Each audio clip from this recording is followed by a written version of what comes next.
Bismillahirrahmanirrahim. Assalamualaikum warahmatullahi wabarakatuh. Alhamdulillah, Waalaikumsalam. wassalatu wassalamu ala asrofil anbiya wal mursalin wa ala alihi wa sahbihi ajma'in. Pertama-tama, marilah kita mengucapkan syukur atas nikmat yang telah Allah curahkan kepada kita, nikmat waktu, nikmat kesehatan, dan yang paling utama adalah nikmat iman yang masih ada tertancap di setiap sanubari kita. Selain itu, salawat dan salam tak lupa kita ucapkan untuk junjungan kita Rasulullah Shallallahu Alaihi Wasallam. Allahumma sholli ala Muhammad wa ala ali Muhammad. Dengan selalu bersalawat, kita harapkan kita akan mendapat syafaat pada hari akhir kelak. Bapak dan Ibu, majelis yang saya muliakan, alhamdulillah pada malam hari ini kita ketemu lagi dalam majelis sirah Rasulullah SAW. Seperti biasa, kita akan dibimbing oleh Ustadz Daniel untuk menggali terkait dengan sirah Rasulullah SAW, di mana pada malam kali ini kita akan membahas mengenai hikmah dari perjanjian Hudaybiyah, di mana beberapa kali pertemuan kita sudah mendengar sendiri terkait perjanjian Hudaybiyah ini. Banyak sekali pro dan kontra, dan perjanjian ini mungkin merupakan salah satu milestone terkait dengan perkembangan Islam pada zaman Rasulullah. Untuk itu, tidak berpanjang waktu, kita mendengarkan lanjutan dari hikmah perjanjian Hudaybiyah. Tafadhol Ustadz Daniel. Baik, Assalamualaikum warahmatullahi wabarakatuh. Alhamdulillahi wassalatu wassalamu ala rasulillah. Asyhadu an la ilaha illallah wahdahu la syarikalah. Wa asyhadu anna Muhammadan abduhu wa rasuluh alladzi la nabiyya ba'dah, amma ba'd. Hadirin ikhwati iman rahimakumullah, alhamdulillah dengan izin Allah Azza wa Jalla bisa kembali bermuajahah, berbekal harapan mudah-mudahan aktivitas kita senantiasa dimudahkan, dilancarkan, diberkahi dan dirahmati Allah Azza wa Jalla. Salawat dan salam semoga dilimpah curahkan kepada Nabiullah Muhammad sallallahu alaihi wasallam beserta para keluarga, sahabat dan segenap umat yang senantiasa itba' kepadanya ila akhiril hayah nanti. Mudah-mudahan termasuk kita di dalam. Teman-teman semua yang Allah muliakan, kemarin 2 episode itu kita bahas tentang kronologis dan beberapa peristiwa ya terkait dengan perjanjian Hudaybiyah. Ada kegelisahan di situ, ada ketaatan di situ, ada tanda tanya di situ, ada kemilitansian seseorang di situ, sehingga campur aduklah aktivitas perjanjian Hudaybiyah tersebut. Ya, baik dari sisi yang positifnya maupun sisi yang negatifnya. Namun ada satu poin yang kemudian harus digarisbawahi, bahwa peristiwa perjanjian Hudaybiyah ini Nabi Shallallahu Alaihi Wasallam hanya sebatas pelaksana atas instruksi yang telah Allah Azza wa Jalla putuskan. Jadi dalam hal ini Nabi Muhammad sebatas pelaksana saja.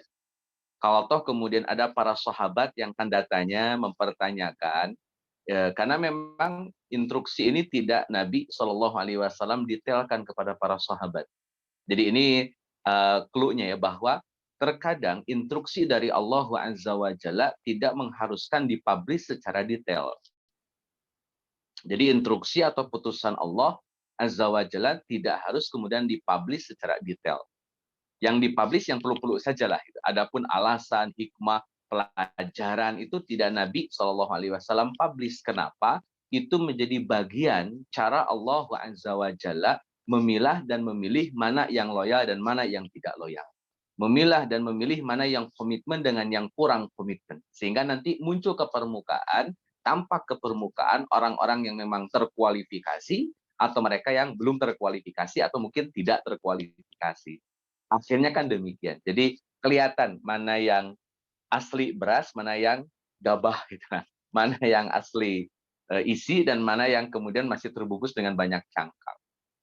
Nah, saya rasa teman-teman semua yang Allah muliakan, di poin ini betullah sikap Nabi Shallallahu Alaihi Wasallam untuk tidak mempublish secara detail kenapa kok begini, kenapa kok begitu. Cukup instruksi dari Allah Azza wa Jalla seperti ini, maka yang lain komit, yang lain loyal, yang lain kemudian tidak lagi harus mempertanyakan. Namun ya sekali lagi, namanya logika manusia, pikiran manusia, ketika berhadapan dengan sesuatu yang menurut mereka tidak pas, menurut mereka tidak relevan, menurut mereka tidak nyaman dengan apa yang mereka yakini dan pahami, maka muncullah sikap-sikap tadi, sikap mempertanyakan kepada Rasulullah Shallallahu Alaihi Wasallam. Padahal kalau bicara otoritas, kan Nabi memang sudah punya otoritas tentang hal itu.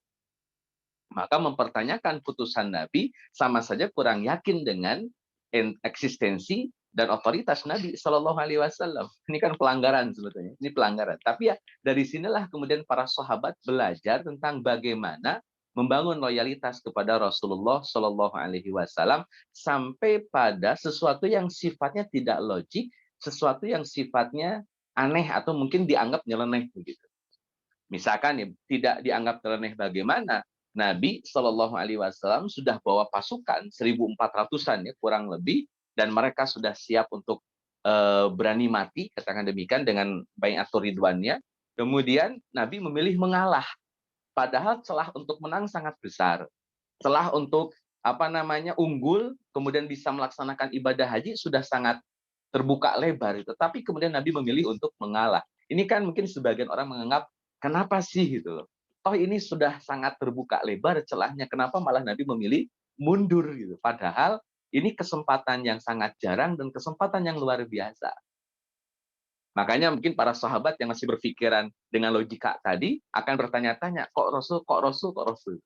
Tapi sekali lagi, teman-teman semua yang Allah muliakan, ini pelajaran penting bagi kita bahwa Nabi punya otoritas.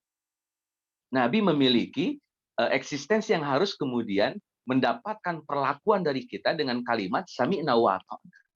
Ini penegasan pentingnya yang kemudian nanti berdampak ini, teman-teman semua ya. Ketika Nabi Shallallahu Alaihi Wasallam mendoakan orang-orang yang tahallul, yang pelontos, itu kan sampai 3 kali Nabi mendoakan rahimallahul muhalliqin, rahimallahul muhalliqin, rahimallahul muhalliqin. Dan selama Nabi menyebutkan rahimallahul muhalliqin, para sahabat memberikan usulan ya, wal muqassirin itu, dan orang-orang yang memendekkan rambut. Jadi jangan terus-terusan disebut yang pelontos dong Rasul, yang pendek juga tolong disebut supaya mendapatkan rahmat. Tapi 3 kali Nabi tidak kunjung menyebutkan wal muqassirin.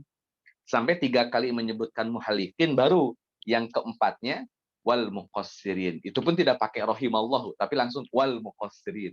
Dan orang-orang yang mendapatkan yang memotong pendek rambutnya. Nah, teman-teman semua yang Allah muliakan, ketika Nabi ditanya oleh para sahabat, kenapa Rasul mendoakan orang yang potong rambut pelontos sampai 3 kali, sedangkan yang muqassirin, yang pendek, cuma 1 kali. Kata Nabi SAW dengan sederhana, karena yang potong pelontos, mereka orang-orang yang yakin.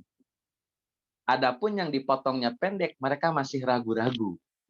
Masih menunggu finalisasi dari Allah Azza wa Jalla. Makanya Nabi tidak terlalu respect dengan mereka. Ya. Bukan berarti Nabi tidak menerima kesalahan mereka atau tidak memaafkan kesalahan mereka, tetapi sikap mereka membuktikan bahwa ini kurang respect terhadap Nabi. Nabi pun akhirnya tidak terlalu respect dengan mereka, tersirat dalam doanya. Rahimallahul muhalliqin sampai pada muqassirin. Nah, teman-teman semua yang Allah muliakan, inilah entry point di dalam perjanjian Hudaybiyah, betapa ini jadi pelajaran penting dalam episode kaum muslimin, bahwa setiap kita akan diuji sejauh mana loyalitas, komitmen kita kepada putusan Allah dan putusan Rasulullah Shallallahu Alaihi Wasallam. Kita masuk di beberapa kisah yang terlewat kemarin. Pertama, kisah Abu Bashir. Jadi, Abu Bashir ini termasuk orang Mekah, teman-teman, yang kabur dari Mekah menuju Madinah. Jadi, kabur dari Mekah menuju Madinah untuk tinggal di Daulah Islamiyah tinggal bersama Nabi Shallallahu Alaihi Wasallam dan juga kaum muslimin secara umum. Namun kan ada pasal, ada klausul dalam perjanjian Hudaybiyah di mana orang yang kabur dari Mekah tanpa seizin walinya, maka dia harus dikembalikan ke kota Mekah. Apapun caranya, bagaimanapun juga ceritanya, pokoknya yang kabur dari Mekah menuju kota Madinah dan dia muslim, maka kembalikan ke kota Mekah. Singkat cerita, teman-teman semua yang Allah muliakan, Nabi terikat dengan perjanjian ini dan komitmen dengan perjanjian ini. Maka Nabi bilang ke Abu Basir pulang lagi nanti ke Mekah. Bahkan ketika datang utusan dari Mekah untuk menjemput Abu Basir, Nabi sekali lagi menegaskan, kamu pulang bersama 2 orang utusan dari Mekah ini. Jangan tinggal di sini, pulang. Sampai diusir. Ini sekali lagi, kenapa Nabi memperlakukan Abu Basir sedemikian rupa? Karena terikat dengan perjanjian. Suka atau tidak suka, teman-teman, perjanjian yang sudah diputuskan itu mengikat. Dan Rasulullah Shallallahu Alaihi Wasallam bukan tipikal pengkhianat terhadap perjanjian yang sudah disepakati. Silakan buka literatur sejarah. Kalau Nabi sudah bikin perjanjian, tidak pernah Nabi berkhianat. Kalau dikhianati, sering. Nabi bikin perjanjian dengan Yahudi, Yahudi berkhianat. Nabi dikhianati, sering itu. Dari mulai Bani Qainuqa, Bani Nadir, Bani Quraidah, semuanya kan pengkhianat. Geser ke orang-orang Quraisy nanti, sama juga muncullah tindakan-tindakan pengkhianatan yang mereka lakukan terhadap Nabi Shallallahu Alaihi Wasallam. Jadi kalau berkhianat tidak ada sejarahnya Nabi berkhianat, tapi kalau dikhianati jelas sering. Dan kalau sudah dikhianati berarti batal perjanjian itu dan Nabi akan melakukan tindakan yang tindakan itu tentu tidak lagi diakomodir oleh perjanjian. Lawang perjanjiannya sudah dibatalkan dengan pelanggaran orang-orang yang tidak suka dengan Nabi Shallallahu Alaihi Wasallam. Nah, teman-teman semua yang Allah muliakan, Nabi tidak mau kemudian melanggar komitmen tersebut. Maka Nabi bilang, pulang kamu sana. Nggak boleh ke sini. Singkat cerita, teman-teman semua yang Allah muliakan, Abu Basir ini kan dijemput oleh 2 orang Quraisy ya dari Mekah. Ya jalanlah pulang kembali ke Mekah. Abu Basir dan 2 orang dari Mekah berjalan menuju kota Mekah. Meninggalkan kota Madinah. Sebagaimana perjanjian yang sudah disepakati. Singkat cerita, di sebuah tempat Abu Basir ngobrol dengan salah satu dari 2 orang. Kata Abu Basir, mungkin bahasa kitanya, Bang, pedang antum bagus Bang itu. Cakep pedangnya. Bisa lihat nggak pedang antum? Oh boleh. Dilihatkanlah pedang yang menjadi milik salah satu dari 2 utusan yang datang dari Mekah. Setelah dipegang pedang yang ditunjukkan tadi, maka Abu Basir langsung membunuh si pemuda yang menyerahkan pedang tersebut. Matilah pemuda itu. Yang satu lagi yang masih hidup, panik, kaget, kemudian dia kabur, lari. Lari, terbirit-birit meninggalkan Abu Basir. Pergi menuju Nabi Shallallahu Alaihi Wasallam. Untuk melaporkan bahwa Abu Basir telah membunuh teman dia yang sama-sama utusan dari kota Mekah. Nah, singkat, ketika Abu Basir akhirnya mendatangi Rasulullah Shallallahu Alaihi Wasallam, kata Abu Basir, wahai Rasulullah, engkau telah menunaikan perjanjianmu. Engkau serahkan aku kepada orang-orang Quraisy dan aku telah memenuhi hakku sendiri. Di mana aku tidak mau dibawa oleh mereka, maka aku melakukan perlawanan kepada mereka. Jadi nggak ada yang dilanggar perjanjian ini. Engkau sudah menyerahkan aku, sudah menyerahkan saya, tapi saya tidak mau dibawa oleh mereka. Jadi sama sekali bukan kesalahan Rasul menjadi beban Rasul. Kurang lebih begitulah Abu Basir. Jadi ini masih care ya, Abu Basir masih care. Jadi dia sudah melakukan pelanggaran, tapi dia tetap bilang ke Nabi, Rasul tidak salah, Rasul tidak harus punya beban tentang apa-apa. Rasul sudah menunaikan tugasnya dan saya juga menunaikan hak saya yang tidak mau dibawa oleh orang-orang Mekah. Sampai nanti teman-teman, Abu Basir ini membuat sebuah kayak komunitas gitulah ya, kayak komunitas di mana komunitas ini berkumpullah orang-orang yang kabur dari Mekah tapi tidak bisa ke Madinah. Pokoknya judulnya kabur saja dari Mekah. Tapi kan nggak boleh masuk Madinah karena kalau masuk Madinah harus dikembalikan. Harus dikembalikan. Jadi mereka akan memilih tempat selain kota Madinah. Yang penting bukan Madinah. Karena kalau Madinah harus dikembalikan, itu kesimpulannya. Tapi kalau bukan Madinah kan tidak ada kesepakatan harus dikembalikan ke kota Mekah. Terlepas Nabi tahu atau tidak tahu keberadaan kaum muslimin yang menjadi komunitas kaburan lah, komunitas kaburan dari Mekah, di mana mereka tidak datang ke Madinah, tapi tinggal di beberapa tempat di luar kota Madinah. Dan ini tentunya tidak melanggar kesepakatan. Kalau toh kemudian Nabi memilih untuk diam dan mendiamkan, itu sah-sah saja. Karena mereka tidak tinggal di kota Madinah. Kalau tinggal di kota Madinah, Nabi harus mengembalikan mereka ke kota Mekah. Karena mereka tinggal di luar kota Madinah, Nabi tidak punya kewajiban sedikit pun mengembalikan mereka ke kota Mekah. Jadi ini cara cerdas ya, sahabat Nabi Shallallahu Alaihi Wasallam tetap keluar dari kota Mekahnya, tapi tidak ke Madinah. Jadi malah semakin luas tempat hijrahnya kaum muslimin, bisa ke Mesir, bisa ke Syam, bisa ke Habsyah, bisa ke mana lagi? Ke Persia, yang penting bukan ke kota Madinah. Itu poinnya. Itu kisah tentang Abu Basir yang akhirnya bikin komunitas. Dan nggak tanggung-tanggung, teman-teman. Komunitas ini melakukan berbagai macam teror terhadap orang-orang Quraisy. Ada orang Quraisy lewat kemana, disergap, dihadang, diambil barangnya. Jadi kayak perang-perang kecil antara komunitas ini dengan orang-orang Quraisy Mekah. Dan ini tidak melanggar perjanjian. Nabi sebagai daulah Islamiyah berlepas diri dari perbuatan-perbuatan sahabat tadi. Artinya kan itu perbuatan sahabat, bukan instruksi Nabi, dan tidak mengatasnamakan Nabi. Mereka betul-betul komunitas kaburan, tapi tetap memberikan teror kepada orang-orang Quraisy. Tetap memberikan teror kepada orang-orang Quraisy. Dalam kitab Syarah Ibnu Hisham disebutkan mereka beberapa kali melakukan penyergapan terhadap orang-orang Quraisy. Dan ini tidak masuk kategori melanggar perjanjian, sekali lagi ya. Kan ada gencatan senjata selama 10 tahun, ini tidak melanggar perjanjian. Karena sekali lagi, apa yang dilakukan oleh komunitas kaburan ini bukanlah instruksi Nabi dan tidak mengatasnamakan daulah Islamiyah. Jadi nggak ada urusannya dengan daulah Islamiyah. Jadi ini betul-betul kayak bad boy-nya lah, bad boy-nya kaum muslimin. Tetapi itu pun wajar karena mereka kan tidak mau tinggal di kota Mekah. Mereka kabur. Yang mereka serang juga keluarga mereka sendiri sebetulnya ya. Ya ala kulli hal demikian. Jadi mungkin dalam pembacaan sejarah tentu akan banyak pendapat berkaitan dengan peristiwa ini. Tapi yang saya baca dalam Syarah Ibnu Hisham demikianlah. Jadi mereka komunitas keluar dari kota Mekah, tidak masuk ke kota Madinah, sehingga mereka melakukan beberapa tindakan teror terhadap orang-orang Quraisy. Wallahu a'lam. Hadirin ikhwati rahimakumullah, yang kedua, ini kisah wanita muslimah yang kemudian juga kaburan dari kota Mekah. Jadi orang-orang Mekah, wanita-wanita muslimahnya kabur juga gitu pasca perjanjian Hudaibiyah. Nah, ini bagian dari kecerdasan Nabi Shallallahu Alaihi Wasallam. Jadi Nabiullah Muhammad tidak mengembalikan wanita muslimah. Kenapa? Karena tidak ada klausul dalam perjanjian Hudaibiyah harus mengembalikan wanita muslimah. Mengembalikan seorang muslim ada. Mengembalikan pemuda muslim ada. Mengembalikan laki-laki yang muslim ada. Itu ada klausulnya. Kalau datang laki-laki ke Madinah, kaburan dari kota Mekah, tanpa izin walinya, kembalikan. Itu ada.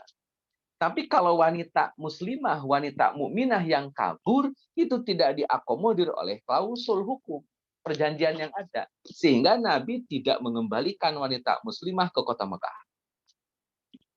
Dan ini putusan, bukan putusan Nabi, teman-teman. Ini langsung putusan Allah Azza wa Jalla, di mana Allah menginstruksikan kalau ada muhajirin dari kalangan perempuan dari kota Mekah, maka jangan kembalikan mereka kepada suaminya, jangan kembalikan mereka kepada keluarganya. Ini dahsyat ini. Jadi Allah langsung turun tangan memberikan sebuah penjelasan hukum. Nanti turun surat surat Al-Mumtahanah. Di slide berikutnya itu dijelaskan di surat Al-Mumtahanah, nanti mungkin boleh dicek di ayat 10, ayat 11 itu, atau ingin lengkap ya baca Al-Mumtahanah dari awal sampai akhir.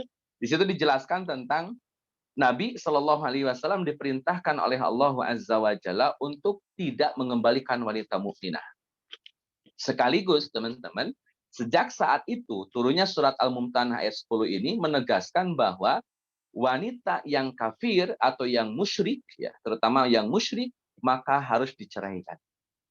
Maka para sahabat setelah turun surat Al-Mumtahanah ini, mereka mulai satu persatu menceraikan wanita-wanita mereka, istri-istri mereka yang masih musyrik. Semisal Umar bin Khattab menceraikan istrinya yang masih musyrik. Jadi semuanya diceraikan, dari mulai Ummu Kulsumnya dan yang lain. Nah, hadirin ikhwati man rahimakumullah, ini yang menjadi kaidah hukum yang kemudian Nabi Shallallahu Alaihi Wasallam putuskan melalui firman Allah Azza wa Jalla, di mana kaum muslimin tidak lagi boleh menikahi seorang wanita musyrik, dan kalau toh sudah menikahi wanita musyrik maka ceraikan segera, dan wanita muslimah tidak boleh bersama laki-laki yang musyrik yang datang dari kota Mekah, meninggalkan kota Mekah ya menuju kota Madinah, maka mereka harus berbebas dari suami-suami mereka, dan Nabi harus membayarkan mahar atau mengembalikan mahar kepada suami-suami mereka. Hadirin ikhwati man rahimakumullah, itulah beberapa peristiwa tambahan terkait dengan perjanjian Hudaibiyah. Berikutnya, ini lebih ke hikmah ya saya rasa, supaya clear kenapa sih Nabi tidak mempublish detail tentang kenapa perjanjian Hudaibiyah ini kok sepertinya merendahkan kaum muslimin, sepertinya menghinakan kaum muslimin, sepertinya malah kalah kita ini oleh orang-orang musyrikin. Kita lihat dari sudut pandang hikmah yang menjadi trigger bagi kita semua bahwa putusan ini putusan Allah, tentu hikmahnya demi kemaslahatan umat Muhammad Shallallahu Alaihi Wasallam. Di antaranya teman-teman, hikmah yang pertama adalah perjanjian Hudaibiyah itu menegaskan satu poin bahwa orang-orang Quraisy sudah mengakui eksistensi umat muslim. Yang namanya perjanjian itu berarti sleting, karena masing-masing punya kekuatan, masing-masing punya power, masing-masing punya kekuasaan. Maka dibuatlah perjanjian. Karena sleting. Maka saat perjanjian Hudaibiyah terjadi, sebetulnya ada makna yang tersirat yang kemudian harus diterima dan diakui oleh semua kalangan, semua orang, bahwa orang-orang Quraisy saat itu sudah mengakui eksistensi kaum muslimin, sudah mengakui eksistensi daulah Islamiyah yang waktu itu, teman-teman semua yang Allah muliakan, mereka kan awalnya dari kota Mekah. Termasuk orang-orang Mekah dulunya. Nabi Muhammad, Abu Bakar, Umar, Utsman, Ali itu kan orang Mekah. Jadi mereka kemudian pelarian dari kota Mekah, kemudian bikin daulah Islamiyah, bahkan sekarang mulai diakui oleh orang-orang Quraisy. Dan ini kemenangan sebetulnya bagi kaum muslimin, karena sudah mulai diakui. Itu yang pertama. Yang kedua, pengakuan orang-orang Quraisy terhadap kaum muslimin ya, Nabi Shallallahu Alaihi Wasallam dan daulah Islamiyah secara umum memberikan penegasan bahwa orang-orang Quraisy sudah mulai lemah. Buktinya bikin perjanjian. Karena kalau mereka masih kuat, kalau mereka masih punya power, super power, mereka masih punya kekuatan adidaya, harusnya jangan mau menerima perjanjian. Harusnya perang. Kenapa? Karena harusnya orang-orang Quraisy kalau masih merasa kuat, masih merasa punya power, harusnya tetap menunjukkan power itu. Sebagaimana awal-awal orang-orang Quraisy ketika memperlakukan Nabi Muhammad dan juga kaum muslimin. Itu kan intimidatif sekali, diskriminatif sekali. Dan itu menunjukkan super powernya mereka. Nah, sekarang gitu, mereka berani menjalin perdamaian dengan Nabi, mereka mengakui eksistensi Nabi, mereka mengakui sebetulnya bahwa mereka sudah tidak punya kekuatan. Bahkan ini terlihat jelas ketika orang-orang Quraisy bilang, tahun ini nggak boleh umroh, tahun depan boleh. Ini makin menunjukkan betapa orang-orang Quraisy sudah semakin lemah. Karena mereka sudah tidak lagi punya privasi, mereka sudah tidak lagi punya power, mereka sudah tidak lagi punya sesuatu yang disegani, dihormati oleh orang lain. Sampai ketika Nabi agak memaksa untuk haji atau umroh, mereka nggak bisa nolak. Mereka menerima sebagai sebuah kenyataan yang harus mereka hadapi. Ini Masya Allah. Jadi betapa perjanjian Hudaibiyah ini justru mengandung hikmah yang tersirat. Dan itu membuktikan kekuatan kaum muslimin sejatinya dan celah kemenangan kaum muslimin sebenarnya. Cuman ya tadi mungkin sahabat tidak melihat sampai ke titik itu.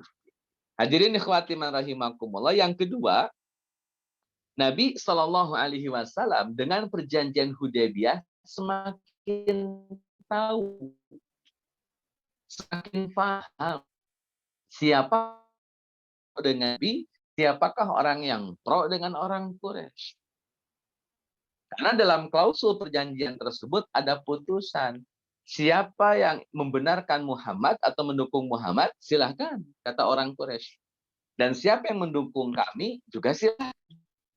Jadi yang mendukung orang-orang Quraisy tidak boleh diperlakukan diskriminatif oleh Nabi, dan yang mendukung Nabi Muhammad SAW tidak boleh diperlakukan diskriminatif oleh orang-orang Quraisy. Tidak boleh. Itu dalam salah satu putusan perjanjian Hudaybiyah. Ini Masya Allah ya. Jadi Nabi makin jelas kelihatan, makin jelas melihat siapa yang pro Nabi, siapa yang tidak pro dengan Nabi. Kalau ibarat hama itu kelihatan jelas hamanya apa saja dan di mana saja. Kan ini jelas penting teman-teman. Kenapa? Karena Nabi dengan tahu siapa yang mendukung, siapa yang tidak mendukung, Nabi lebih mudah memetakan siapa di posisi mana. Peta dakwah ini penting, teman-teman. Kalau teman-teman tidak tahu peta dakwah, siapa yang menjadi teman dan siapa yang menjadi lawan, maka akan muncul banyak fitnah di dalamnya. Kenapa? Bisa jadi kita menganggap lawan kepada teman, dan bisa jadi kita menganggap teman yang akrab padahal dia lawan sebetulnya. Dia musuh sebetulnya. Ini kan bahaya bagi dunia dakwah. Ini Masya Allah ya, teman-teman semuanya Allah muliakan. Maka peta dakwah itu yang Nabi dapatkan pasca perjanjian Hudaybiyah jelas, wadih, sorry sudah. Ini ternyata Bani Sa'd bin Bakar ternyata mendukung orang-orang Quraisy. Bani Khuza'ah ternyata mendukung Nabi Shallallahu Alaihi Wasallam. Padahal secara histori seharusnya Nabi didukung oleh Bani Sa'ad, teman-teman. Harusnya orang-orang Quraisy didukung oleh Bani Khuza'ah. Ini kalau bicara urutan nasab ya. Kenapa? Karena Qusay bin Kilab, kalau kita mundur ke belakang, Qusay bin Kilab itu kan perang melawan Bani Khuza'ah, merebut kekuasaan dari Bani Khuza'ah. Ya, harusnya kan musuhan lah. Apalagi kemudian Bani Khuza'ah dalam lintasan sejarahnya dikenal sebagai orang-orang yang mendatangkan berhala ke kota Mekah. Ini kan musuh tauhid tentunya ya, karena tokoh Bani Khuza'ah, Amr bin Luhai, adalah seorang bapak pembawa berhala ke kota Mekah. Jadi berhala itu kan musuh Islam atau musuh Nabi Shallallahu Alaihi Wasallam. Tapi ya ternyata malah didukungnya oleh Bani Khuza'ah justru. Bani Sa'ad bin Bakar itu kan tempat Nabi kecil. Nabi kecil diasuh oleh Bani Sa'ad. Dalam kurung Halimah As-Sa'diyah. As-Sa'diyah ini kan dinisbatkan kepada Sa'ad bin Bakar. Ternyata malah mendukung Quraisy, Masya Allah. Tapi ala kulli hal begitulah kemudian Allah Azza wa Jalla menampakkan siapa dukung siapa. Sehingga peta dakwah semakin jelas kelihatan. Jangan sampai yang di dekat kita ternyata musuh dan yang jauh ternyata teman. Saya ingat betul ada ungkapan seorang syekh. Saya yakin mungkin sebagian teman-teman mengetahui ini ucapan siapa. Kata syekh ini, laisa minna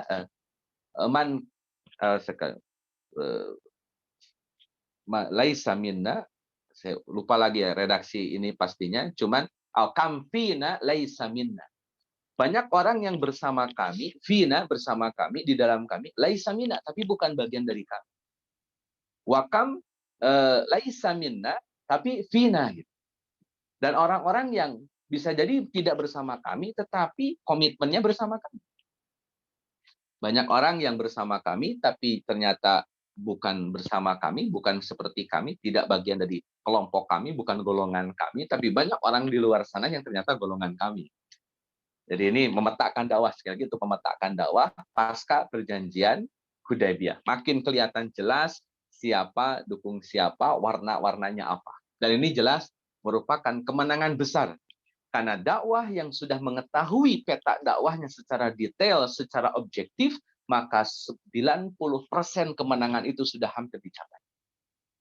Sudah kelihatan siapa musuh dan siapa bukan musuh. Itu jelas kemenangan besar dalam dunia dakwah. Hadirin ikhwati man rahimakumullah, itu yang kedua. Yang ketiga, perjanjian Hudaybiyah memberikan sebuah fakta yang sangat dahsyat betapa tidak ada satupun orang Muslim yang murtad di saat itu. Karena kan klausulnya begini teman-teman. Kalau ada orang Mekah yang Muslim datang ke Madinah tanpa seizin wali, kembalikan. Tapi kalau ada orang Islam dalam kurung murtad dan dia kembali ke Mekah atau pergi ke Mekah, maka tidak akan dikembalikan. Nah, seumur-umur selama pasca perjanjian Hudaybiyah tersebut, tidak ada orang Islam yang datang ke Mekah dalam kurung murtad.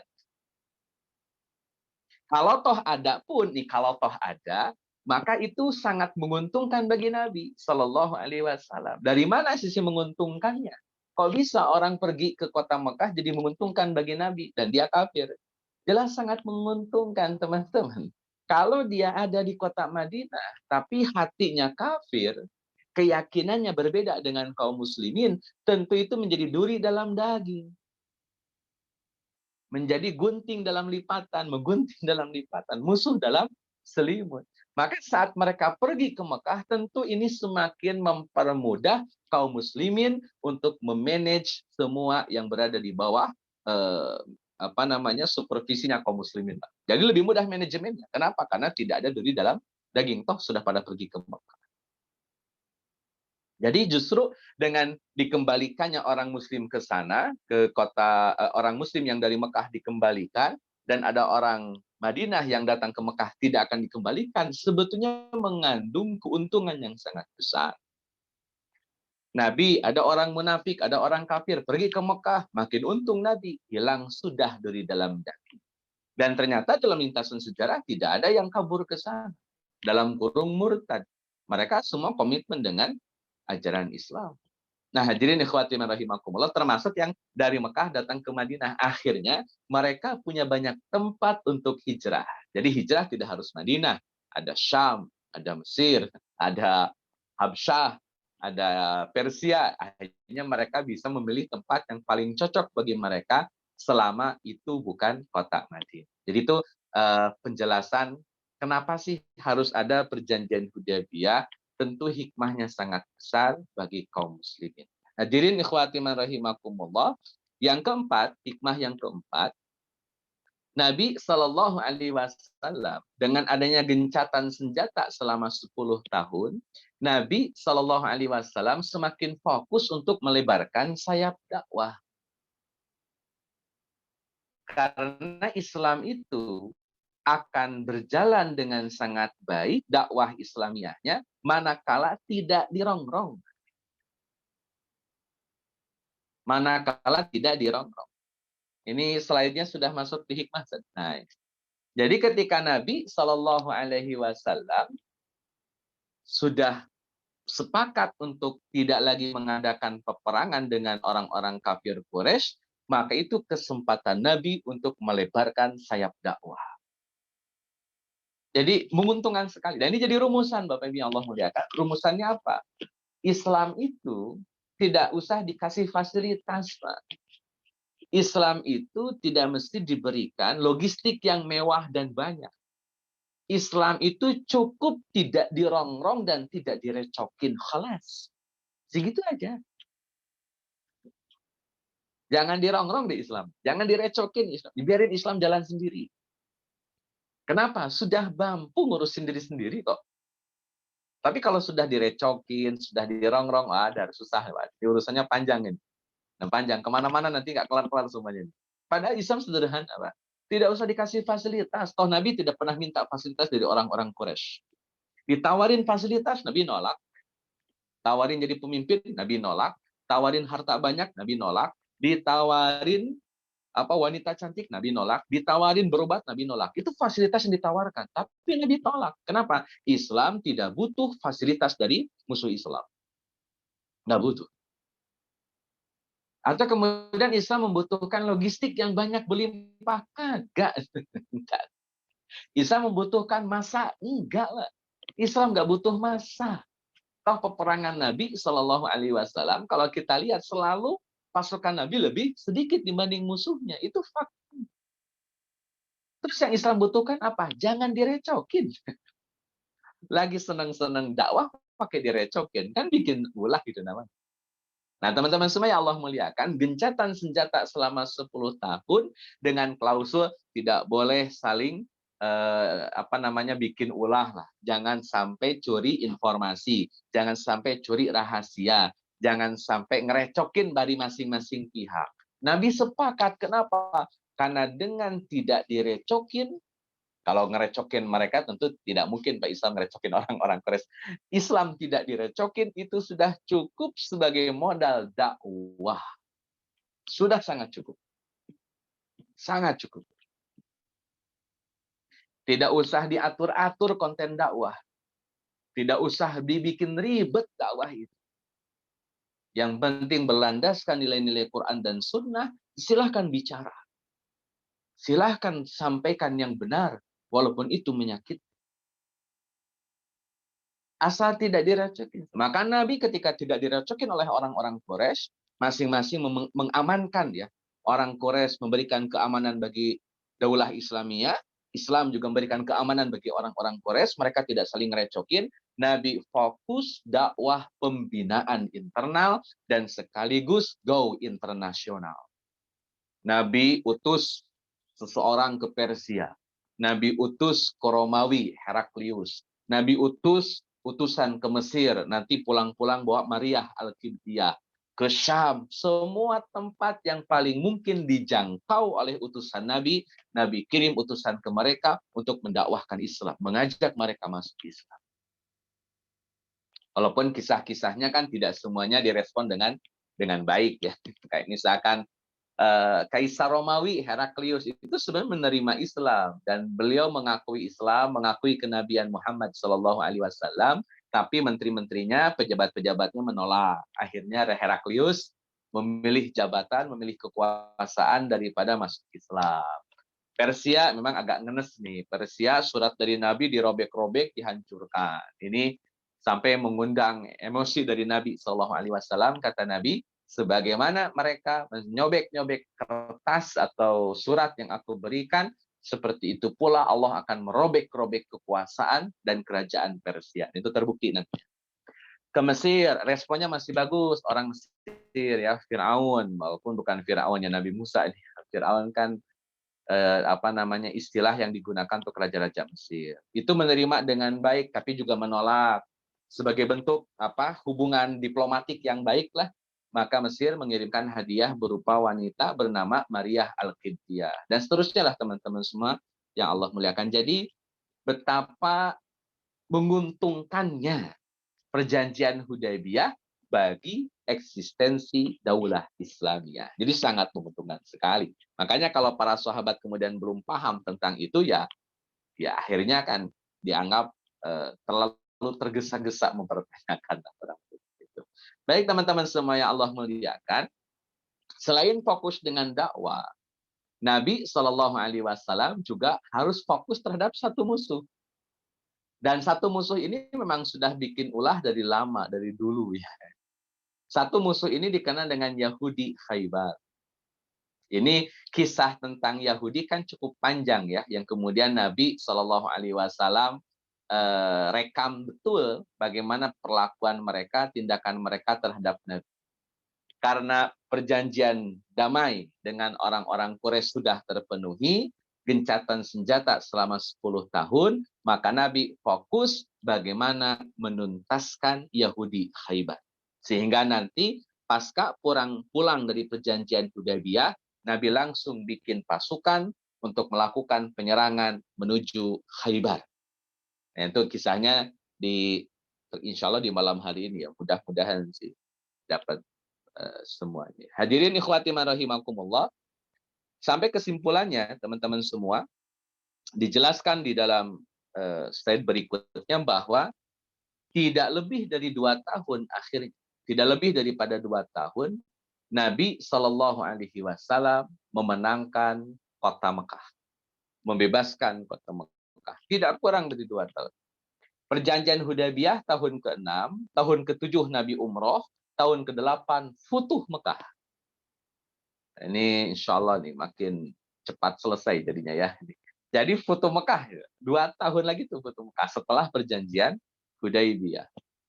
Maka sekali lagi, orang yang sangat yakin dengan Nabi saat itu, terutama Abu Bakar As-Siddiq radhiyallahu an, beliau betul-betul yakin bahwa Nabi Muhammad adalah Rasul, apa yang disampaikannya pasti benar. Pasti benar.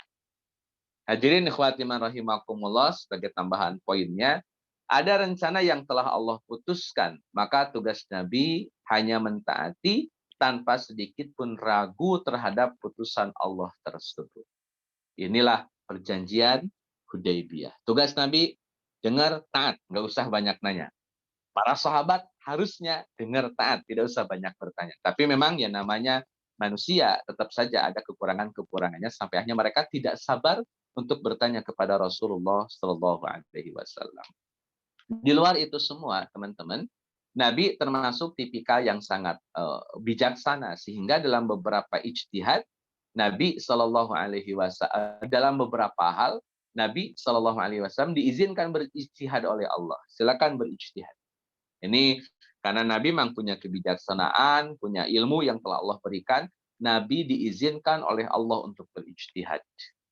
Ya walaupun kadang ijtihadnya benar, kadang ijtihadnya salah. Tapi kan poinnya saat ijtihadnya salah, pasti dikoreksi. Saat ijtihadnya benar, pasti di-ACC. Sederhana saja kan. Jadi Allah memberikan ruang-ruang untuk Nabi Muhammad, silakan berijtihad. Artinya Nabi belum mendapatkan wahyu, Allah belum memberikan instruksi, tapi hanya memberikan masalah, silakan berijtihad, selesaikan masalah tersebut. Ketika Nabi berijtihad dan benar, maka Allah ACC. Tapi saat ijtihad Nabi tidak benar, Allah koreksi. Sesederhana itu, teman-teman. Sesederhana itu. Maka bicara perjanjian Hudaybiyah, kalau ini murni, di mana Nabi tidak memiliki ruang-ruang ijtihad, Nabi cukup taat kepada Allah, apapun putusan Allah, sami'na wa atona. Itulah cara Nabi Shallallahu Alaihi Wasallam ketika berhadapan dengan putusan yang telah Allah tetapkan. Maka saat dikritik oleh Umar bin Khattab, kata Nabi Shallallahu Alaihi Wasallam, wahai Umar, aku ini hanya mentaati apa yang telah Allah putuskan. Bukan ijtihad, bukan pendapat pribadi Nabi, tapi ini putusan Allah. Suka tidak suka, logis tidak logis, ini putusan Allah, maka Nabi terima dan taati. Dan terakhir, hadirin ikhwati man rahimakumullah, tidak mesti Nabi mendetailkan seluruh strategi. Ada kalanya strategi itu dirahasiakan, ada kalanya dipublish. Ini tergantung sejauh mana tingkat kemaslahatan. Si strategi kalau disampaikan, apakah lebih maslahat atau diam, itu yang lebih maslahat. Tapi yang jelas, ini ujian iman bagi kaum muslimin, bahwa saat putusan sudah dibuat, sejauh mana sikap kita terhadap putusan tersebut. Baik hadirin ikhwati man rahimakumullah, itulah perjanjian Hudaybiyah. Ini menjadi kenangan indah ya bagi kaum muslimin, betapa mereka betul-betul harus diuji oleh Allah Azza wa Jalla, sejauh mana keistiqomahan dan komitmen mereka terhadap Nabi, terhadap Allah Azza wa Jalla. Baik, hadirin ikhwati man rahimakumullah, dengan hikmah-hikmah yang tadi memberikan gambaran kepada kita semua bahwa perjanjian Hudaybiyah itu sejatinya sudah kemenangan. Makanya ayatnya, inna fatahna laka fatham mubina. Ayat itu turun saat perjanjian Hudaybiyah. Dan bahasa Allah bukan mengalah, tapi Allah berikan kemenangan dengan kemenangan yang sangat jelas. Tapi kemenangan yang jelas ini hanya bisa dibaca oleh mereka yang punya kedalaman iman kepada Allah dan Rasul-Nya. Kayak Abu Bakar, paham betul bahwa mengalahnya Nabi dalam perjanjian Hudaybiyah pasti kemenangan. Makanya Abu Bakar tidak banyak tanya. Beda tentunya dengan sebagian kecil sahabat yang lain. Wallahu a'lam. Baik hadirin ikhwati man rahimakumullah, kita lanjut dikit ke perang Khaybar ya. Ini kronologis saya rasa, mudah-mudahan cukup waktunya.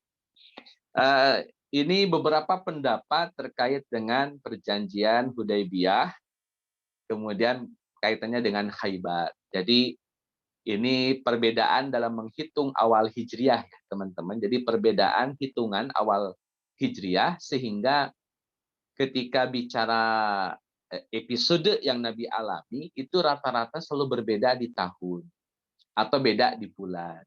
Jadi ini jadi khilaf bainal ulama, terutama ulama sejarah. Di antara yang kemudian sangat kentara pendapatnya, ini saya kutip saja. Pertama, menurut Ibnu Ishaq. Kata Ibnu Ishaq, perang Khaybar ini terjadi pada bulan Muharram pada tahun ke-7. Jadi sepulang dari Hudaybiyah. Saya coba kisah sedikit dulu. Kan Hudaybiyah ini terjadi pada bulan Zulhijjah. Kenapa kok Hudaybiyah terjadi pada bulan Zulhijjah? Karena saat itu Nabi berencana haji, sedangkan haji terjadi pada bulan Zulhijjah. Jadi Nabi pergi haji di bulan Zulhijjah tapi gagal. Kemudian Nabi memilih pulang ke kota Madinah bersama kaum muslimin. Pulang sampai di kota Madinah, Nabi merencanakan menyerang Khaybar pada bulan Muharram tahun ke-7.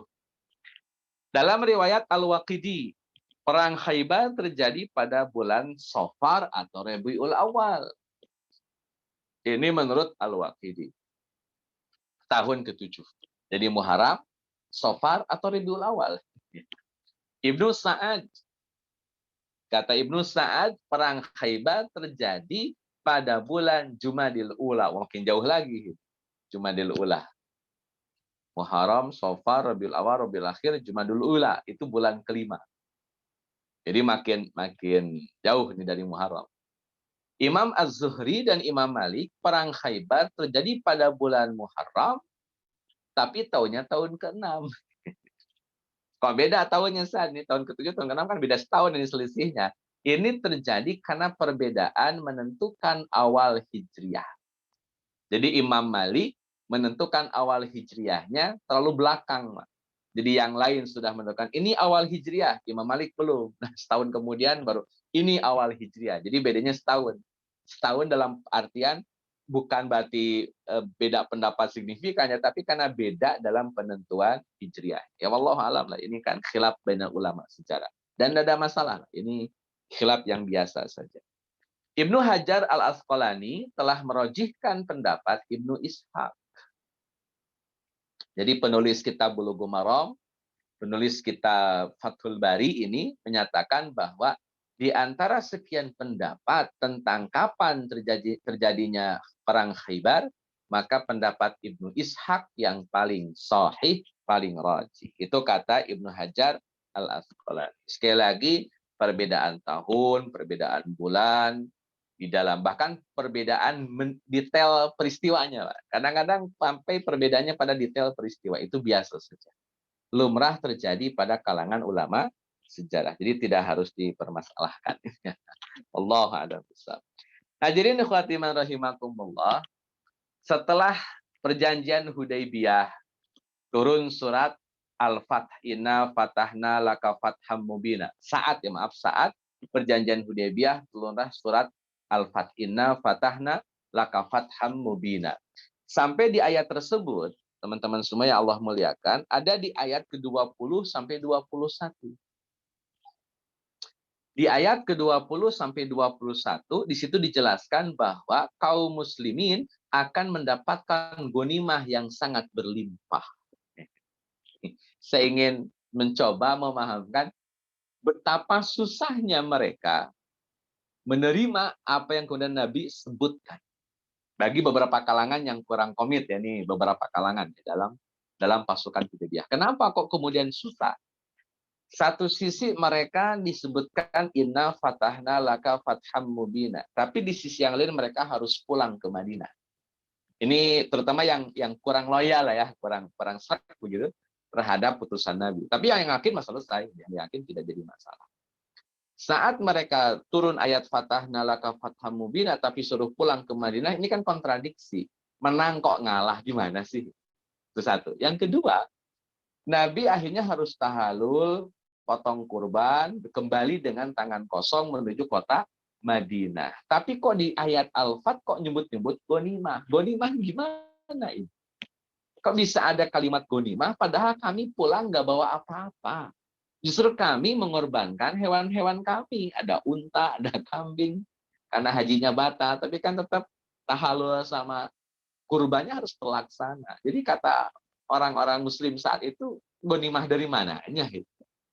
Makanya ini agak susah. Tetapi kemudian Allah Azza wa Jalla membuktikan itu. Masya Allah. Jadi betul janji Allah itu benar. Walaupun belum kelihatan nih sebab-sebabnya, belum kelihatan jalan-jalannya, belum kelihatan celahnya. Tapi kalau Allah sudah bilang pasti ya pasti. Gak mungkin kemudian tidak terbukti. Masya Allah. Hadirin ikhwati rahimakumullah. Dijelaskan dalam tafsir Ibnu Katsir rahimahullahu taala, ini Al-Aufi menjelaskan bahwa gonimah di sini itu adalah gonimah perang Khaybar. Ini disampaikan oleh Abdullah bin Abbas. Diriwayatkan dari Abdullah bin Abbas, diriwayatkan oleh Al-Aufi bahwa gonimah di sini adalah gonimah Khaybar. Baru ketemu ternyata inna fatahna laka fatham mubina, itu kemenangan untuk Mekah nantinya, dan itu sudah menjadi kemenangan di Hudaybiyah. Sekali ulang, di Hudaybiyah pun sudah jadi kemenangan mutlak. Ya, saya koreksi ya, bukan ke Futu Mekahnya dulu. Tapi Hudaybiyah itu sudah bagian dari kemenangan dengan hikmah-hikmah yang tadi disebutkan. Yang kedua ada gonimah besar di situ. Ternyata gonimah dalam perang Khaybar. Ini juga menjadi respon sekaligus statement para sahabat, teman-teman. Kata para sahabat, tidaklah kami mendapatkan gonimah yang sangat berlimpah hingga makan dan hidup kami berubah total, berubah drastis. Kehidupan kami, makan kami, kehidupan kami itu berubah total saat terjadinya perang Khaybar. Pasca terjadinya perang Khaybar, di mana akhirnya kami, kata para sahabat, mendapatkan kecukupan di dalam rezeki. Itu pasca perang Khaybar dengan gonimah yang sangat berlimpah. Nah, teman-teman semua yang Allah muliakan, kenapa harus Yahudi Khaybar? Kenapa harus mereka? Kenapa mereka harus diserang oleh Nabi Shallallahu Alaihi Wasallam? Apa alasannya? Bukankah lebih baik Nabi mengajak mereka masuk Islam dan memaafkan mereka? Kenapa harus diperangi? Teman-teman semua yang Allah muliakan, ini bagian dari menjaga eksistensi daulah, menjaga stabilitas negara. Saya tegaskan, ini bagian dari cara Nabi menjaga stabilitas negara. Jadi Nabi harus betul-betul memastikan tidak ada lagi musuh yang sok-sokan ingin melawan Nabi, atau tidak ada orang yang gray area gitu, orang yang abu-abu yang kemudian nanti malah menggunting dalam lipatan. Nabi tidak mau. Yang sudah-sudah karena begitu ya, Bani Qainuqa berkhianat, Bani Nadir berkhianat, sampai Bani Quraidah berkhianat. Maka Nabi harus bikin satu gerakan yang itu meminimalisir, bahkan menghilangkan kemungkinan ada orang yang kemudian berkhianat. Bagaimana caranya? Harus memberikan efek jerak kepada orang-orang yang suka berkhianat. Biar sejarah mencatat, teman-teman, bahwa Islam tidak mentolerir pengkhianatan. Dan pengkhianatan itu berdampak pada sanksi yang sangat berat di dunia wal akhirah. Dan Nabi SAW membuktikan itu dengan cara menyerang Khaybar. Tidak ada kamus pengkhianatan yang dibiarkan selamat dalam pandangan Islam. Maka Khaybar diserang. Ini supaya tidak lagi ada celah pengkhianatan-pengkhianatan yang lain yang kemudian itu berdampak pada stabilitas negara daulah Islamiyah. Dari mana kemudian kok Khaybar ada peluang untuk berkhianat? Dari mana ininya urutan silsilahnya? Kok bisa Khaybar dituduh ya dalam tanda petik itu kemungkinan besar akan melakukan pengkhianatan. Ini kisah balik sedikit saja teman-teman ya. Saat perang Ahzab, kan perang Ahzab itu isinya satu dari Quraisy 4.000 orang, dua dari Bani Ghatafan 6.000 orang. Bedanya kalau Quraisy datang perang ideologis karena keyakinan mereka, kalau Bani Ghatafan karena pragmatis karena mereka punya keuntungan. Apa keuntungan orang-orang Ghatafan kalau ikut perang Ahzab? Ini janji orang-orang Khaybar bahwa Bani Ghatafan selama 1 tahun mendapatkan hasil panen dari orang-orang Yahudi Khaybar. Jadi ini kompensasi hadirnya Bani Ghatafan dalam perang Ahzab itu adalah jaminan servis, jaminan kompensasi yang diberikan oleh Yahudi Khaybar. Jadi perang Ahzab di antara penyokong logistik terbesar adalah Khaybar. Ini celah pengkhianatan, celah mengganggu stabilitas negara. Maka Nabi putuskan perangi Khaybar. Karena mereka sudah membantu orang-orang Ahzab menyerang kaum muslimin. Maka Nabi bikin perhitungan. Teman-teman semua yang Allah muliakan, jadi ini sangat wajar, jadi tidak dianggap lebay ya. Kenapa kok Nabi kok begitu amat sama orang-orang Yahudi? Sederhana saja saya rasa. Karena mereka sudah berkhianat, wajar dong kalau pengkhianat kemudian diberikan sanksi yang cukup berat dari Nabi Shallallahu Alaihi Wasallam. Baik teman-teman semua yang Allah muliakan, ini tambahan poin menuju Khaybar. Ada gambar ya yang saya foto dari tulisan Syekh Muhammad As-Salabi dalam bukunya yang berjudul Ghazwatur Rasul. Itu ada gambar bahwa Nabi menyerang Khaybar. Ini strategi Nabi ya teman-teman. Yang gambar panah itu jalur Nabi Shallallahu Alaihi Wasallam. Yang titik-titik yang lurus ya dari Madinah lurus ke arah Khaybar itu jalur akses perniagaan. Jadi kalau orang dagang lewat jalurnya jalur yang titik-titik. Itu dagang. Kenapa? Secara hitungan jarak jauh lebih dekat. Secara pemakaian jalur tersebut jalur yang sudah lama dipakai oleh orang-orang Arab. Jadi kalau dagang pasti jalur situ, jalur yang ada titik-titiknya.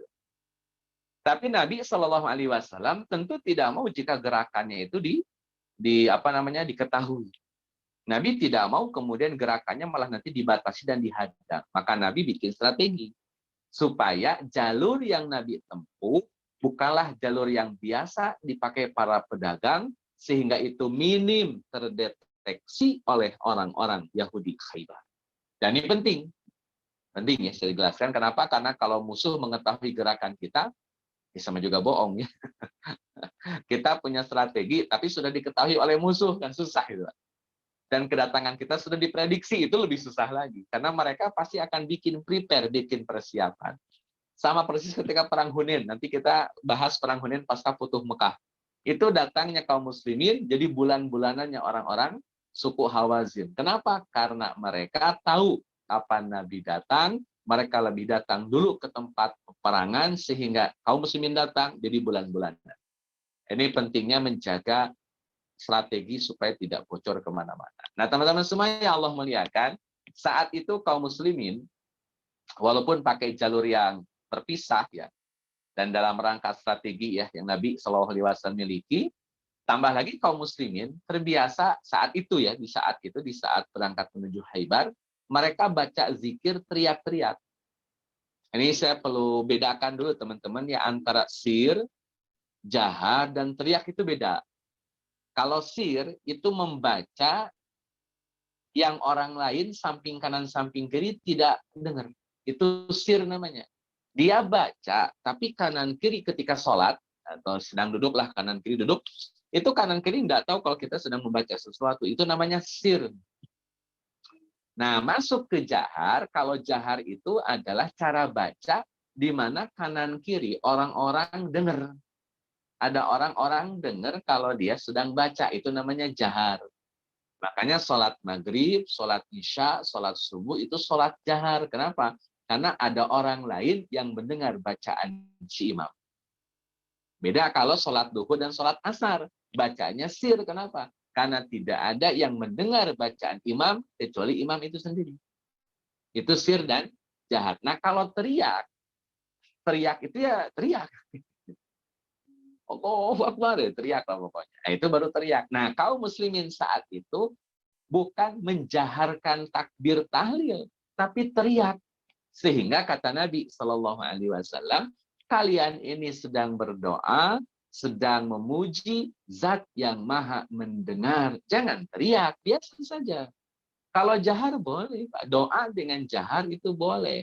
Zikir dengan jahar itu boleh. Yang nggak boleh teriak.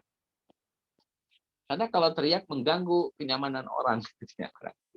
Nah, hadirin ikhwati man rahimakumullah, ada beberapa sahabat saat melakukan perjalanan ini yang bersyair, membacakan syair. Dan ini kan biasa ya. Jadi orang-orang Arab itu, sekali lagi, sebagaimana telah saya sering sampaikan, orang-orang Arab itu sangat-sangat mencintai syair. Dalam setiap event mereka, dalam setiap momen mereka, selalu ada bacaan syair. Selalu. Sedih, baca syair. Senang, baca syair. Ada orang hebat, baca syair. Ada orang lemah, baca syair. Ada orang hina, baca syair. Ada orang mulia, baca syair. Pokoknya syair. Mungkin kalau konteks kita kayak India itu, lagi senang, nyanyi. Sedih, nyanyi lagi. Patah hati, nyanyi juga.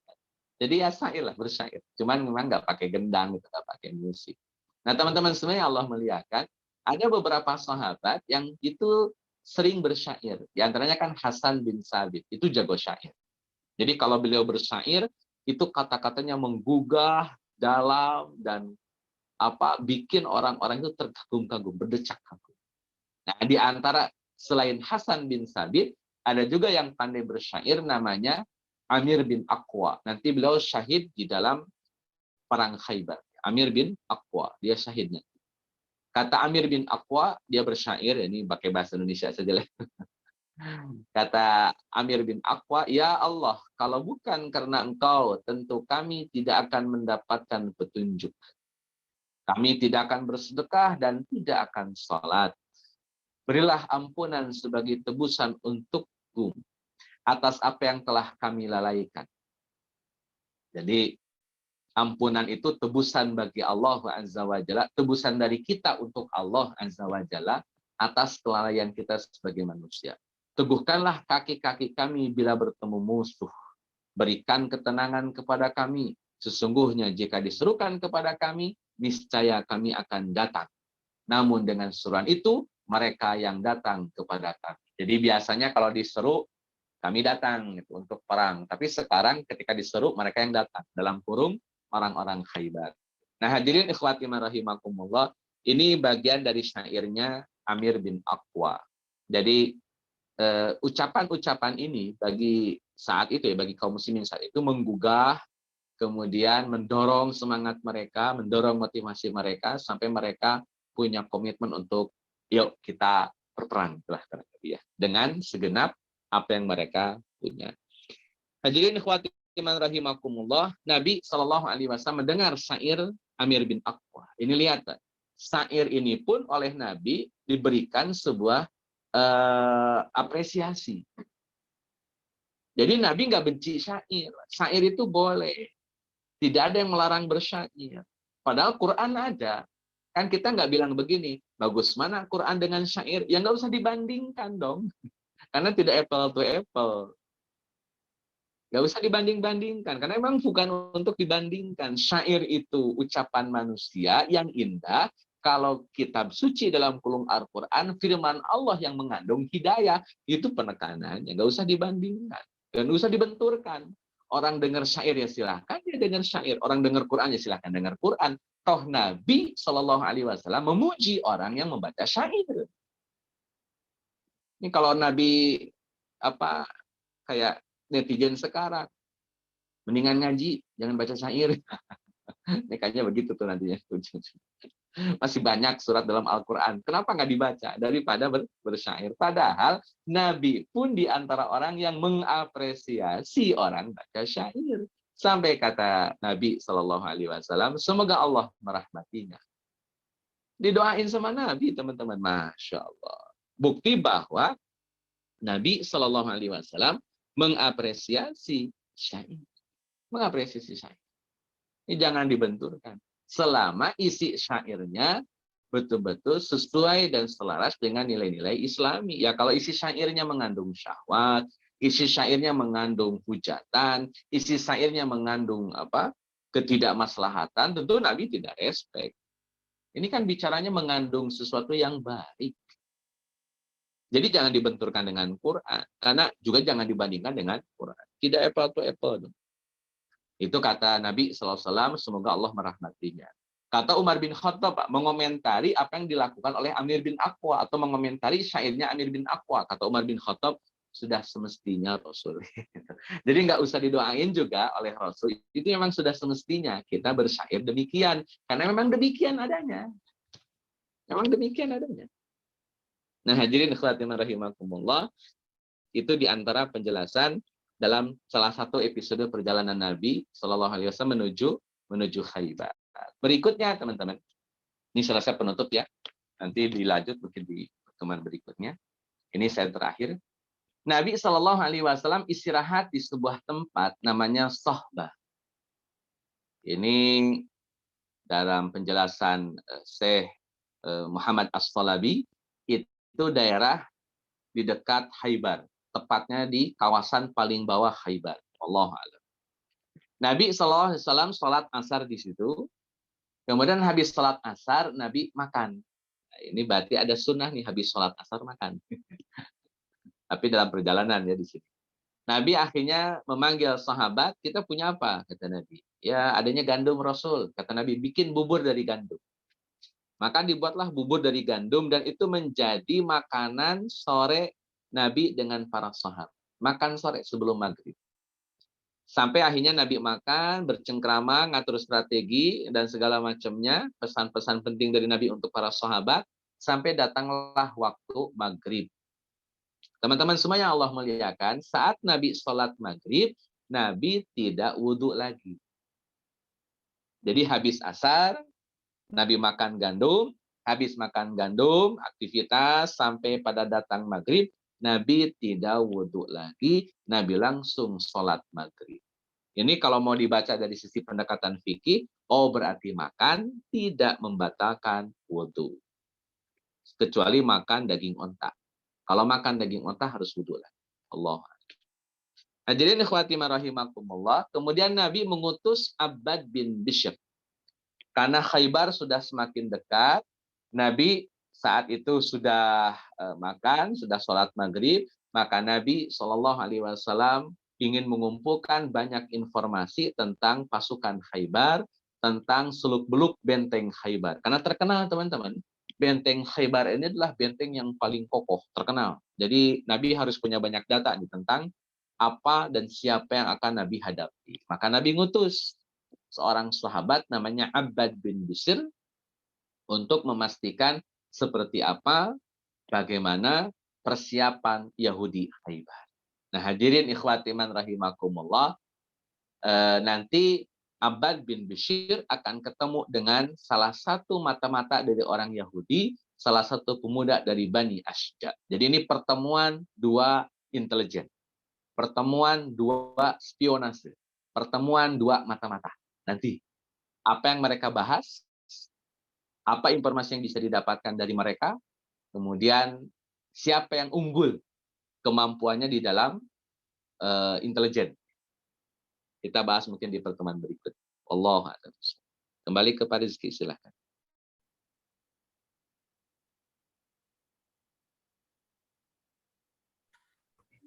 Syukron, jazakumullah khair Ustadz Daniel. Afwan wa iyyakum. Atas materi yang telah disampaikan bagi rekan-rekan Bapak dan Ibu yang ingin menanyakan terkait dengan materi yang telah kita dengarkan tadi bersama-sama terkait dengan hikmah perjanjian Hudaybiyah dan mengenai perang Khaybar, dipersilakan.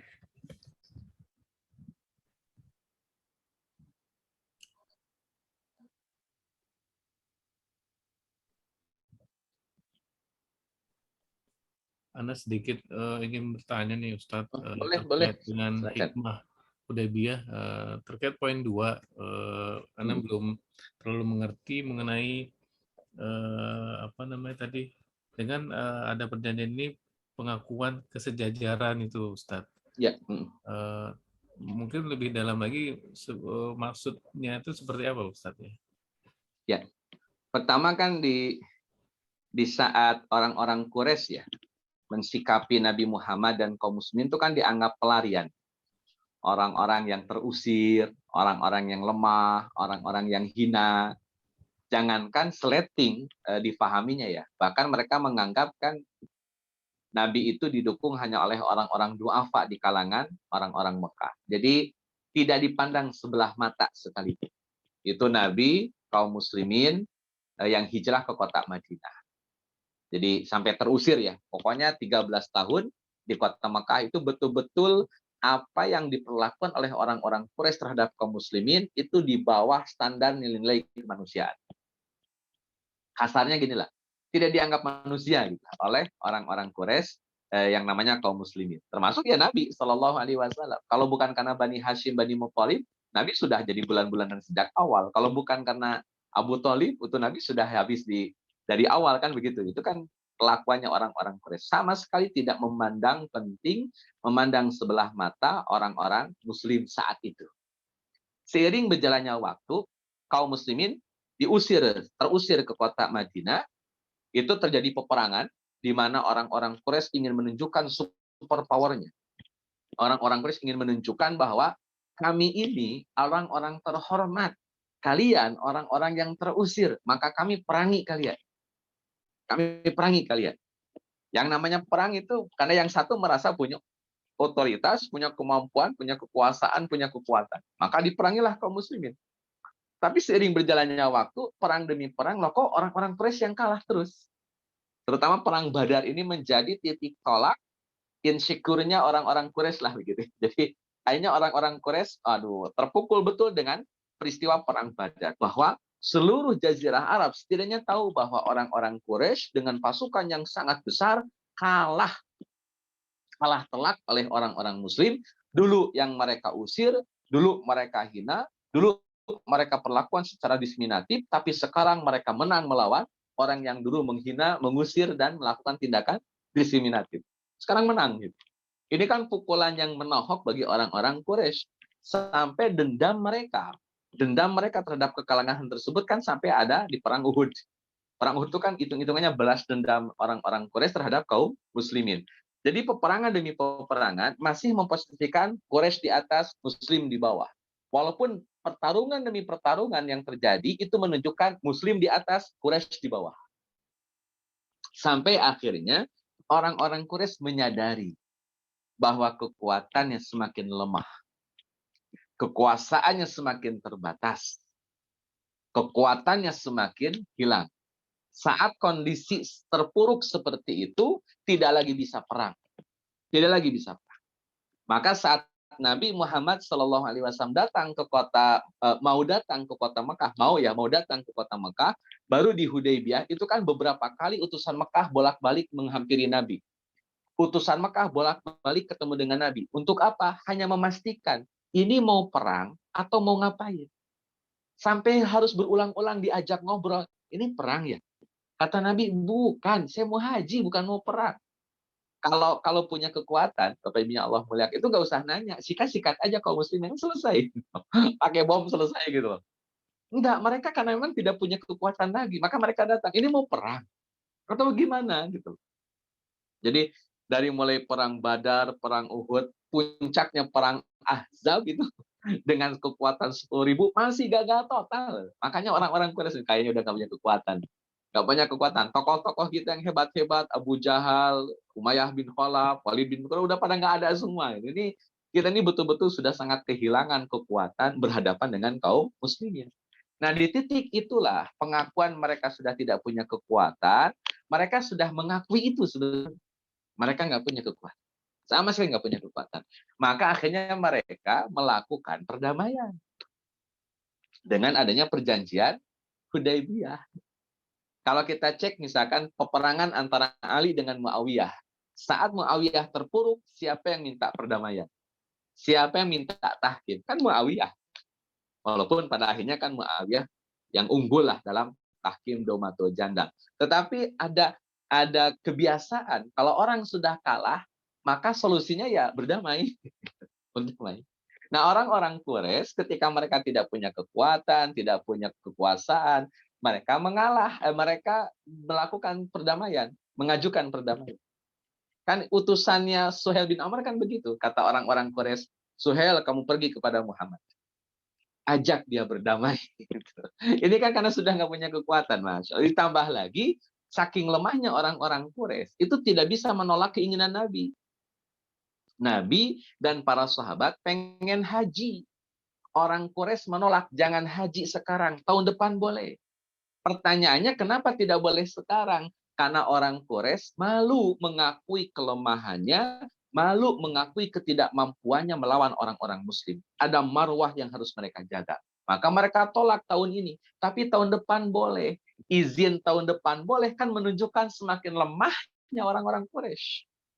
Karena kalau logikanya orang-orang Quraisy masih kuat, masih berkuasa, sampai mereka tetes darah penghabisan, harusnya bertahan. Jangan mengizinkan kaum muslimin masuk ke Mekah, apapun alasannya dan kapanpun.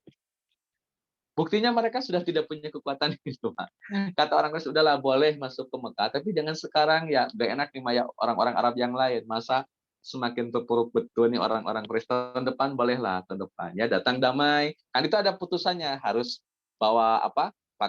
Tidak boleh bawa senjata, kalau maupun bawanya sebatas bawa pedang, itu pun pedangnya masuk ke dalam sarungnya, tidak boleh kemudian dibuka, dilepaskan. Itu kan menunjukkan bolehlah datang tapi damai-damai aja ya, jangan sampai ribut. Artinya sudah tidak lagi punya kekuatan.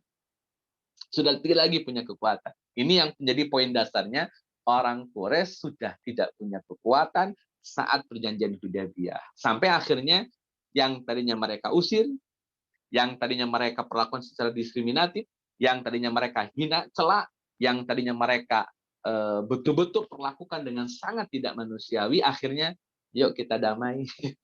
Itu kan bentuk pengakuan bahwa kaum muslimin sudah ada di titik yang oleh orang-orang Quraisy anggap sebagai komunitas yang selevel dengan orang-orang Quraisy, bahkan lebih daripada itu.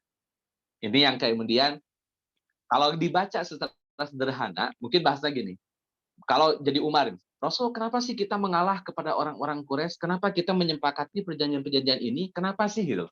Harusnya Nabi jawab, ini kalau diizinkan oleh Allah ya tentunya, tapi kan tidak diizinkan, maka ini jadi rahasia.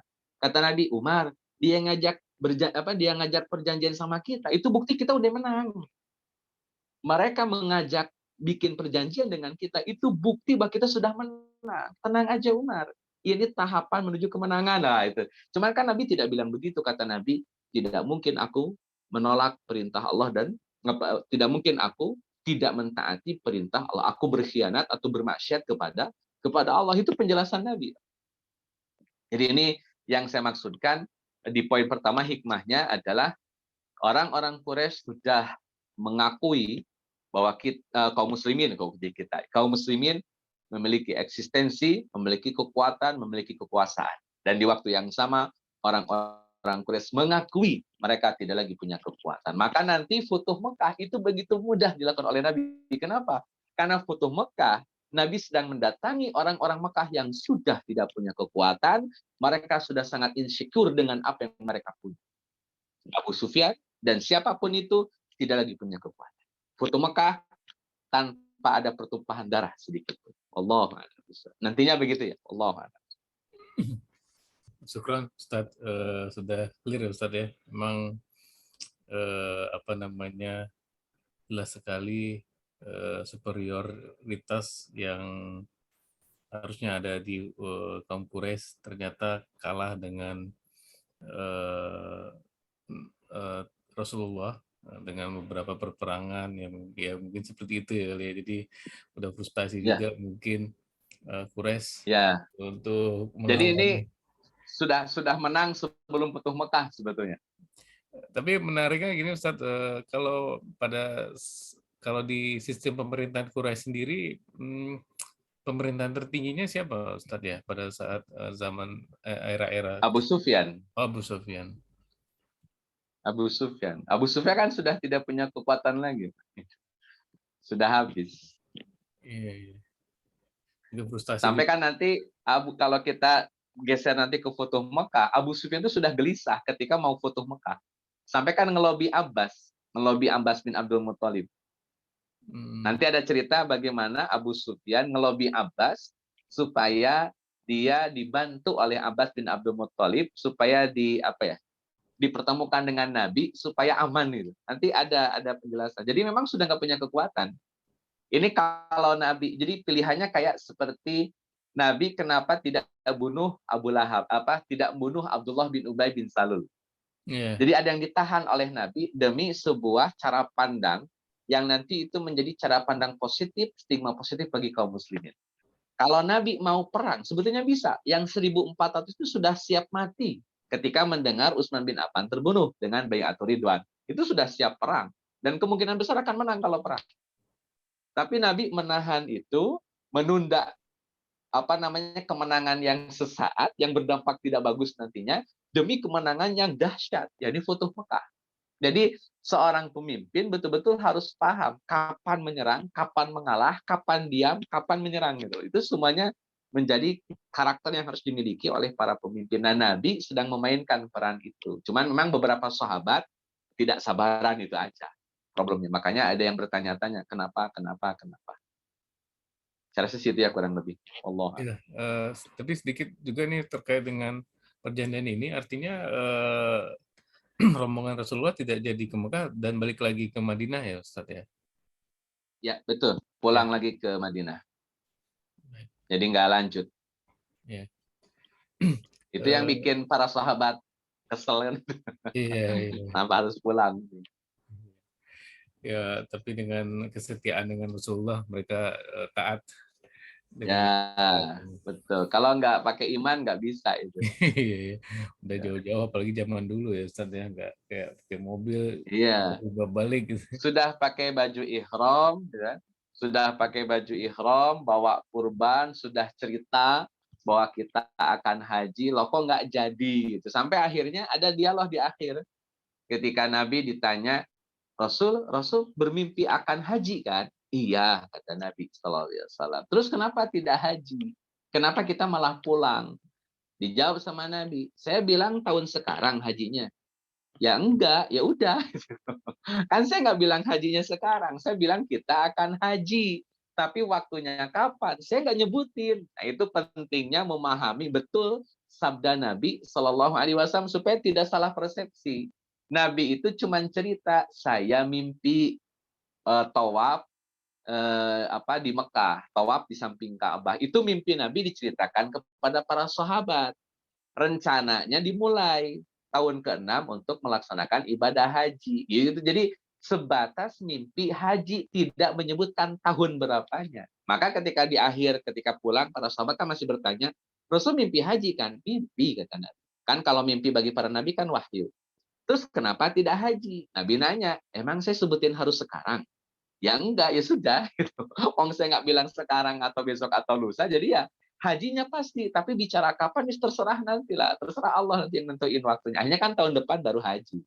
Jadi sebetulnya para sahabat kurang teliti dan kurang sabar saja. Saat itu ya, ini bukan berarti menghina sahabat, cuman sebagai manusia biasa, mereka kurang teliti dan kurang sabar ketika berhadapan dengan putusan Nabi, itu aja. Dan itu pelajaran bagi kita semua. Bisa jadi banyak di antara kita kurang teliti membaca hadis Nabi dan kurang sabar memahami hadis Nabi.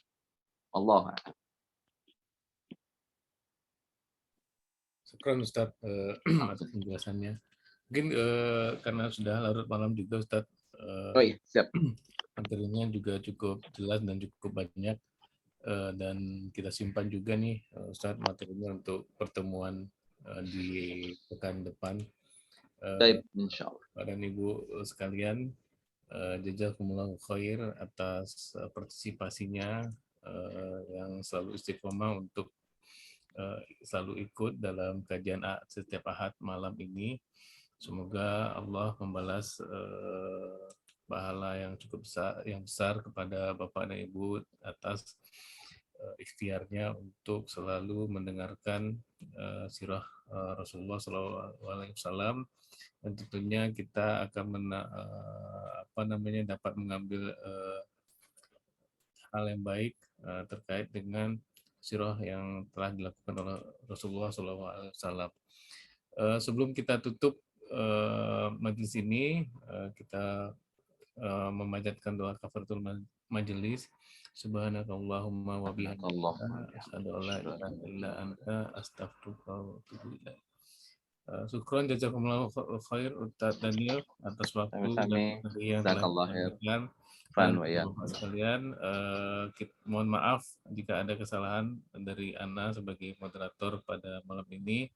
Kita tutup majelis ini dengan mengucapkan alhamdulillah. Assalamualaikum warahmatullahi wabarakatuh. Waalaikumsalam warahmatullahi wabarakatuh. Terima kasih semuanya. Jazakumullahu khairan katsiran. Sekaligus mohon pamit, mohon izin. Assalamualaikum warahmatullahi wabarakatuh.